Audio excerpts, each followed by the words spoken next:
നമ്മൾ ആലോചിക്കേണ്ട ഒരു കാര്യം, അത് കേന്ദ്ര ഗവൺമെൻറ്റും ഗൗരവമായി ചിന്തിക്കേണ്ട കാര്യമാണ്. ഇതൊന്നും പരസ്പരം പഴിചാരുന്നതിന് വേണ്ടി ഞാൻ പറയുന്ന കാര്യമല്ല. കാലാവസ്ഥാ വ്യതിയാനത്തിൻ്റേതായ ഭാഗമായി വന്നിട്ടുള്ള മാറ്റങ്ങളുണ്ട്. ഇപ്പോൾ അതിതീവ്ര മഴ നമ്മളെല്ലാവരും ഇപ്പോൾ പറഞ്ഞുകൊണ്ടിരിക്കുന്നൊരു കാര്യമാണ്. ആ അതിതീവ്ര മഴയുടെ ശക്തി എത്രയാണ്? നേരത്തെ നമ്മൾക്ക് അത്തരമൊരു മഴ അനുഭവപ്പെട്ടിട്ടുണ്ടോ? അത്രയും കനത്ത മഴയല്ലേ ഓരോ ഘട്ടത്തിലും കിട്ടുന്നത്. അപ്പോൾ കാലാവസ്ഥാ വ്യതിയാനത്തിൻ്റെ ഭാഗമായി വരുന്ന മാറ്റങ്ങൾ, ആ മാറ്റങ്ങൾ പൂർണ്ണമായി ഉൾക്കൊള്ളാനും അതിനെ പ്രതിരോധിക്കാനുമുള്ള നടപടികളിലേക്ക് നമ്മൾ കടക്കണ്ടേ? ഇങ്ങനെ ചില പ്രശ്നങ്ങൾ ഉണ്ടാകുമ്പോൾ ആരെയെങ്കിലും പെടലിക്കിട്ട് അതിൻ്റെ ഉത്തരവാദിത്വം ഞങ്ങൾക്കല്ല എന്ന് പറഞ്ഞ് ഒഴിഞ്ഞു മാറിയത് കൊണ്ട് കാര്യങ്ങളിൽ നിന്ന് രക്ഷപ്പെടാൻ കഴിയുമോ? ഇതാണിതിൽ നമ്മൾ ആലോചിക്കേണ്ട കാര്യം. കേന്ദ്ര ഗവൺമെൻറ്റും ഗൗരവമായി ആലോചിക്കേണ്ടതാണ്. കാലാവസ്ഥാ വ്യതിയാനത്തിൻ്റെ ഭാഗമായി വന്നുകൊണ്ടിരിക്കുന്ന ദുരന്തങ്ങൾ, അത് പ്രതിരോധിക്കുന്നതിനാവശ്യമായ ഫലപ്രദമായ നടപടികളിലേക്കാണ് കടക്കേണ്ടത്. ഞാൻ ആവർത്തിച്ച് പറയുകയാണ്, ഇതൊന്നും സാധാരണഗതിയിൽ പഴിചാരേണ്ട ഒരു ഘട്ടമല്ല. ഇപ്പോൾ ദുരന്തമുഖത്താണ് നമ്മൾ. ആ ഹതാശയരായ ജനങ്ങൾ നിരാലംബരായി കഴിയുകയാണ്. അവരെ സഹായിക്കുക, രക്ഷിക്കേണ്ടവരെ രക്ഷിക്കുക, മണ്ണിനടിയിൽ കിടക്കുന്നവരെയടക്കം കണ്ടെത്തുക, അതിന് കൂട്ടായ ശ്രമം നടത്തുക, ആ പ്രദേശത്തെ വീണ്ടെടുക്കാൻ ആവശ്യമായ കാര്യങ്ങൾ ചെയ്യുക. അവിടെ നഷ്ടപ്പെട്ടുപോയ ഗ്രാമമുണ്ട്, അതിനെ വീണ്ടെടുക്കുക. ഇതിനെല്ലാം നമ്മളെല്ലാവരും ഒന്നിച്ചു നിൽക്കുക എന്നതാണ് ഈ ഘട്ടത്തിൽ പരമപ്രധാനമായിട്ടുള്ളത്. അതാണല്ലോ മുന്നറിയിപ്പുകളുടെ കാര്യം. നിങ്ങൾ മാധ്യമങ്ങളുടെ പ്രതിനിധികളാണല്ലോ. എല്ലാ മാധ്യമങ്ങളും ഈ മുന്നറിയിപ്പുകൾ സാധാരണ കൊടുക്കാറുണ്ടല്ലോ. ഈ പറയുന്ന മുന്നറിയിപ്പ് കാലാവസ്ഥാ മുന്നറിയിപ്പാണ്. ആ കാലാവസ്ഥാ മുന്നറിയിപ്പ് എല്ലാ കാലത്തും നമ്മുടെ നാട്ടിൽ അതീവ ഗൗരവത്തോടെ പരിഗണിക്കപ്പെടാറുണ്ട് എന്നുള്ളതാണ് വസ്തുത. ഞാനിതിനെ മറ്റൊരു രീതിയിൽ എടുക്കുന്നില്ല. ഒരു പഴിചാരേണ്ട ഒരു ഘട്ടമായിട്ടല്ല ഇപ്പോൾ ഇതിനെ ഞാൻ കാണുന്നത്. പരസ്പരം പഴിചാരേണ്ട സന്ദർഭവുമല്ല ഇത്. പക്ഷേ കേന്ദ്ര ആഭ്യന്തരമന്ത്രി ഇങ്ങനെയൊരു മുന്നറിയിപ്പ് നൽകിയിരുന്നു. എന്നിട്ട് കേരളം എന്താണ് ചെയ്തത് എന്നൊരു ചോദ്യമാണ് ചോദിച്ചിട്ടുള്ളത്. ഇവിടെ വസ്തുതകളെല്ലാം എല്ലാവർക്കും അറിയാവുന്നതാണല്ലോ, നിങ്ങൾക്ക് പ്രത്യേകിച്ചും. നിങ്ങളുടെ കയ്യിൽ തന്നെ അതിൻ്റെ റെക്കോർഡുകൾ ഉണ്ടാവുമല്ലോ, അതെടുത്ത് പരിശോധിച്ചാൽ മനസ്സിലാക്കാൻ പറ്റുമല്ലോ. ദുരന്തമുണ്ടായ പ്രദേശങ്ങളിൽ ഓറഞ്ച് അലർട്ടാണ് ആ ഘട്ടത്തിൽ നിലനിന്നിരുന്നത്. അവിടെ 115-നും 204 മില്ലിമീറ്ററിനും ഇടയിൽ മഴ പെയ്യും എന്നായിരുന്നു കേന്ദ്ര കാലാവസ്ഥാ കേന്ദ്രത്തിൻ്റെ മുന്നറിയിപ്പ്. ഇന്നലെ ഞാൻ അതിലൊരു ഭാഗം പറഞ്ഞതാണ്. എന്നാൽ എത്ര മഴയാണ് പെയ്തത്? ആദ്യത്തെ 24 മണിക്കൂറിനുള്ളിൽ 200 മില്ലിമീറ്റർ, അടുത്ത 24 മണിക്കൂറിനുള്ളിൽ 372 മില്ലിമീറ്റർ മഴ. ഇതാണ് ഈ പ്രദേശത്ത് പെയ്തത്. അപ്പോൾ 48 മണിക്കൂറിനുള്ളിൽ 572 മില്ലിമീറ്റർ മഴയാണ് പെയ്തത്.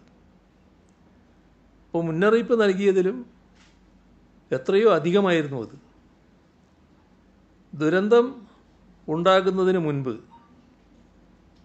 പ്രത്യേകം ശ്രദ്ധിക്കേണ്ട കാര്യം, ഒരു തവണ പോലും ആ പ്രദേശത്ത് റെഡ് അലേർട്ട് നൽകിയിട്ടുണ്ടായിരുന്നില്ല. അപകടം ഉണ്ടായതിന് ശേഷം രാവിലെ 6 മണിയോടുകൂടിയാണ് റെഡ് അലേർട്ട് ഈ പ്രദേശത്ത് മുന്നറിയിപ്പായി നൽകുന്നത്. ഇതോടൊപ്പം കാണേണ്ട മറ്റൊരു കാര്യം, ജിയോളജിക്കൽ സർവേ ഓഫ് ഇന്ത്യ വയനാട്ടിൽ ലാൻഡ് സ്ലൈഡ് വാർണിംഗ് സിസ്റ്റത്തിനായി ഒരു സംവിധാനം സ്ഥാപിച്ചിട്ടുണ്ട്. അവർ 29-ന് നൽകിയ മുന്നറിയിപ്പുണ്ട്. ആ മുന്നറിയിപ്പിൽ സാധാരണ കാണേണ്ടത് 4 തരം മുന്നറിയിപ്പുണ്ട്. ഇതാണ് അവരുടെ ആ അറിയിപ്പിൻ്റെ ഒരു ചിത്രം. അത് ഞാൻ പിന്നീട് പറയാം. ഈ സ്ഥാപനം കേന്ദ്ര സർക്കാരിൻ്റെ ഉടമസ്ഥയിലുള്ളതാണ്. ജൂലൈ 23 മുതൽ 28 വരെ ഓരോ ദിവസവും കേന്ദ്ര കാലാവസ്ഥാ വകുപ്പ് കേരളത്തിന് നൽകിയ മഴ മുന്നറിയിപ്പ് പരിശോധിച്ചാൽ അതിലൊരു ദിവസം പോലെ അതിശക്തമായ മഴ സാധ്യതയായ ഓറഞ്ച് അലർട്ട് പോലും നൽകിയിട്ടില്ല. ഇതാണ് വസ്തുത. 29 ഉച്ചയ്ക്ക് 1 മണിക്ക് നൽകിയ മുന്നറിയിപ്പ് പോലും വയനാട് ജില്ലയ്ക്ക് ഓറഞ്ച് അലർട്ട് മാത്രമാണ് നൽകിയത്. വയനാട്ടിൽ ഉരുൾപൊട്ടൽ നടന്നതിന് ശേഷം ജൂലൈ 30 അതിരാവിലെ 6 മണിക്ക് മാത്രമാണ് അതിതീവ്ര മഴയ്ക്കുള്ള സാധ്യതയും റെഡ് അലർട്ടും പ്രഖ്യാപിച്ചിരിക്കുന്നത്. ഇതേ ദിവസം ജിയോളജിക്കൽ സർവേ ഓഫ് ഇന്ത്യ ഉച്ചയ്ക്ക് 2 മണിക്ക് നൽകിയ മണ്ണിടിച്ചിൽ, ഉരുൾപൊട്ടൽ ഇവ സംബന്ധിച്ച വയനാട് ജില്ലയ്ക്കുള്ള 30-ാം തീയതിക്കും 31-ാം തീയതിക്കുമുള്ള മുന്നറിയിപ്പിൽ പച്ച അലർട്ടാണ് നൽകിയിരിക്കുന്നത്.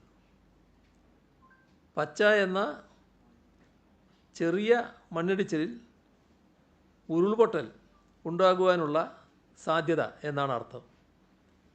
എന്നാൽ അപ്പോഴേക്കും അതിതീവ്ര മഴ ലഭിക്കുകയും അപകടം സംഭവിക്കുകയും ചെയ്തു കഴിഞ്ഞു. മറ്റൊരു കേന്ദ്ര സർക്കാർ ഏജൻസിയാണ് കേന്ദ്ര ജല കമ്മീഷൻ. അവരാണ് പ്രളയ മുന്നറിയിപ്പ് നൽകാൻ ഉത്തരവാദപ്പെട്ട സ്ഥാപനം.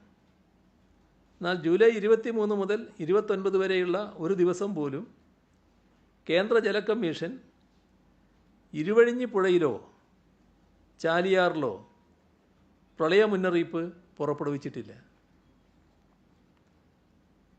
ഇതെല്ലാമാണ് വസ്തുത. അപ്പോൾ പാർലമെൻറ്റിൽ പറഞ്ഞ കാര്യങ്ങൾ വസ്തുതാ വിരുദ്ധമായ കാര്യങ്ങളായിട്ടാണ് വരുന്നത്. അതാണ് നമ്മൾ കാണേണ്ടത്.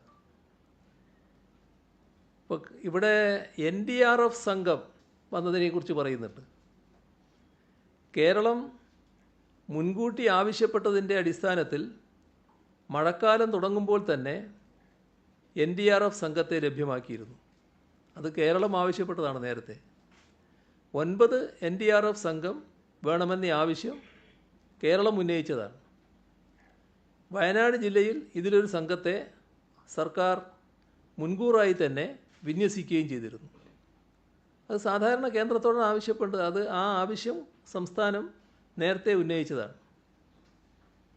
കാലവർഷം ആരംഭിച്ച ദിവസം മുതൽ വിവിധ തരത്തിലുള്ള കാലാവസ്ഥാ മുന്നറിയിപ്പുകൾ കേന്ദ്ര കാലാവസ്ഥാ നിരീക്ഷണ കേന്ദ്രത്തിൻ്റെ ഭാഗമായി ലഭിക്കുന്നുണ്ട്. അതിനനുസരിച്ചുള്ള സുരക്ഷാ സംവിധാനങ്ങൾ ഓരോ പ്രദേശത്തും ഒരുക്കിയിട്ടുമുണ്ട്. ഇവിടെ ഈ പ്രദേശത്ത് ഇന്നലെ സൂചിപ്പിച്ചതുപോലെ സമീപത്തുള്ള എല്ലാ സ്ഥലങ്ങളിലും, പ്രത്യേകിച്ച് റെഡ് സോണിൻ്റെ ഭാഗമായുള്ള ഇടങ്ങളിൽ മുന്നറിയിപ്പുകൾ നൽകുകയും ജനങ്ങളെ മാറ്റിപ്പാർപ്പിക്കുകയും ചെയ്തിട്ടുണ്ട്. അവിടെ മാത്രമല്ല, പ്രളയസാധ്യതയും ഉരുൾപൊട്ടലടക്കമുള്ള മറ്റ് പ്രകൃതിക്ഷോഭങ്ങൾക്കും സാധ്യതയുണ്ടെന്ന് മുൻകൂട്ടി വിവരം ലഭിച്ച പ്രദേശങ്ങളിലെല്ലാം ഇത്തരം മുന്നൊരുക്കങ്ങൾ നടത്തിയിട്ടുണ്ട്. ഇവിടെ ഇന്നലെ ഞാൻ പറഞ്ഞു, ആ പ്രദേശത്ത് ദുരന്ത സാധ്യതയുണ്ട് എന്ന് കാണുന്ന പ്രദേശത്തുള്ള ആളുകളെ നേരത്തെ തന്നെ ഒഴിവാക്കിയതുകൊണ്ട് കുറേ അപകടങ്ങൾ ഒഴിവാക്കാൻ നമുക്ക് കഴിഞ്ഞു എന്നുള്ളത്. എന്നാൽ ഈ അപകടം നടന്ന സ്ഥലം, ഈ ദുരന്തം ആരംഭിച്ച പ്രഭവ കേന്ദ്രം അവിടുന്ന് 6-7 കിലോമീറ്റർ ഇപ്പുറത്താണ്. അത്തരമൊരു സ്ഥലത്ത് ആരും പ്രതീക്ഷിക്കുന്നില്ല ഇത്തരമൊരു ദുരന്തം സാധാരണഗതിയിൽ. അവരെ ഒഴിവാക്കുക എന്നുള്ളതും സാധാരണഗതിയിൽ ചിന്തിക്കുന്ന കാര്യമല്ല. അതാണ് സംഭവിച്ചിട്ടുള്ളത്. ഇവിടെ നമ്മൾ ആലോചിക്കേണ്ട ഒരു കാര്യം, അത് കേന്ദ്ര ഗവൺമെൻറ്റും ഗൗരവമായി ചിന്തിക്കേണ്ട കാര്യമാണ്. ഇതൊന്നും പരസ്പരം പഴിചാരുന്നതിന് വേണ്ടി ഞാൻ പറയുന്ന കാര്യമല്ല. കാലാവസ്ഥാ വ്യതിയാനത്തിൻ്റേതായ ഭാഗമായി വന്നിട്ടുള്ള മാറ്റങ്ങളുണ്ട്. ഇപ്പോൾ അതിതീവ്ര മഴ നമ്മളെല്ലാവരും ഇപ്പോൾ പറഞ്ഞുകൊണ്ടിരിക്കുന്നൊരു കാര്യമാണ്. ആ അതിതീവ്ര മഴയുടെ ശക്തി എത്രയാണ്? നേരത്തെ നമ്മൾക്ക് അത്തരമൊരു മഴ അനുഭവപ്പെട്ടിട്ടുണ്ടോ? അത്രയും കനത്ത മഴയല്ലേ ഓരോ ഘട്ടത്തിലും കിട്ടുന്നത്. അപ്പോൾ കാലാവസ്ഥാ വ്യതിയാനത്തിൻ്റെ ഭാഗമായി വരുന്ന മാറ്റങ്ങൾ, ആ മാറ്റങ്ങൾ പൂർണ്ണമായി ഉൾക്കൊള്ളാനും അതിനെ പ്രതിരോധിക്കാനുമുള്ള നടപടികളിലേക്ക് നമ്മൾ കടക്കണ്ടേ? ഇങ്ങനെ ചില പ്രശ്നങ്ങൾ ഉണ്ടാകുമ്പോൾ ആരെയെങ്കിലും പടലിക്കിട്ട് അതിൻ്റെ ഉത്തരവാദിത്വം ഞങ്ങൾക്കല്ല എന്ന് പറഞ്ഞ് ഒഴിഞ്ഞു മാറിയത് കൊണ്ട് കാര്യങ്ങളിൽ നിന്ന് രക്ഷപ്പെടാൻ കഴിയുമോ? ഇതാണിതിൽ നമ്മൾ ആലോചിക്കേണ്ട കാര്യം. കേന്ദ്ര ഗവൺമെൻറ്റും ഗൗരവമായി ആലോചിക്കേണ്ടതാണ്. കാലാവസ്ഥാ വ്യതിയാനത്തിൻ്റെ ഭാഗമായി വന്നുകൊണ്ടിരിക്കുന്ന ദുരന്തങ്ങൾ അത് പ്രതിരോധിക്കുന്നതിനാവശ്യമായ ഫലപ്രദമായ നടപടികളിലേക്കാണ് കടക്കേണ്ടത്. ഞാൻ ആവർത്തിച്ച് പറയുകയാണ്, ഇതൊന്നും സാധാരണഗതിയിൽ പഴിചാരേണ്ട ഒരു ഘട്ടമല്ല. ഇപ്പോൾ ദുരന്തമുഖത്താണ് നമ്മൾ. ആ ഹതാശയരായ ജനങ്ങൾ നിരാലംബരായി കഴിയുകയാണ്. അവരെ സഹായിക്കുക, രക്ഷിക്കേണ്ടവരെ രക്ഷിക്കുക, മണ്ണിനടിയിൽ കിടക്കുന്നവരെ അടക്കം കണ്ടെത്തുക, അതിന് കൂട്ടായ ശ്രമം നടത്തുക, ആ പ്രദേശത്തെ വീണ്ടെടുക്കാൻ ആവശ്യമായ കാര്യങ്ങൾ ചെയ്യുക. അവിടെ നഷ്ടപ്പെട്ടു പോയ ഗ്രാമമുണ്ട്, അതിനെ വീണ്ടെടുക്കുക. ഇതിനെല്ലാം നമ്മളെല്ലാവരും ഒന്നിച്ചു നിൽക്കുക എന്നതാണ് ഈ ഘട്ടത്തിൽ പരമപ്രധാനമായിട്ടുള്ളത്. ഇതിനാണ് സംസ്ഥാന സർക്കാർ ഏതായാലും മുൻതൂക്കം കൊടുക്കുന്നത്. അതിനെല്ലാവരും സഹകരിക്കണമെന്നാണ് പറയാനുള്ളത്. നാളെ 11:30 മണിക്ക് വയനാട്ടിലെ കലക്ട്രേറ്റിൽ അവിടെയുള്ള സർവകക്ഷികളുടെ യോഗവും ഇത്തരം കാര്യങ്ങൾ ചർച്ച ചെയ്യുന്നതിന് വേണ്ടി ചേരുന്നുമുണ്ട്. ഇത്രയും കാര്യങ്ങളാണ് പങ്കുവെക്കാനുള്ളത്.